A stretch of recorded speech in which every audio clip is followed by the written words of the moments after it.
কবরে মানুষকে কোন তিনটি প্রশ্ন করা হবে?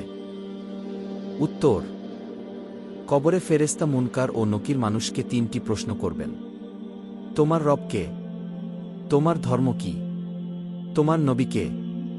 যে সঠিক উত্তর দিতে পারবে তার জন্য কবর হবে জান্নাতের বাগানসম। সহিহ বুখারী হাদিস 1338, সহিহ মুসলিম হাদিস 2870। জিহাদ কি শুধু যুদ্ধ?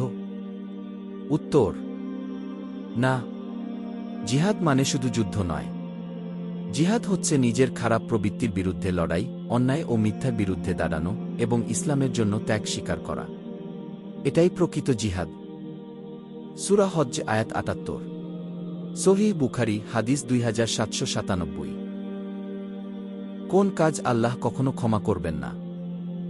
উত্তর: আল্লাহ সব গুনাহ ক্ষমা করেন, কিন্তু কেউ যদি শিরক করে, অর্থাৎ আল্লাহর সঙ্গে অংশীদার স্থাপন করে এবং তওবা না করে, তবে আল্লাহ তা কখনো ক্ষমা করবেন না।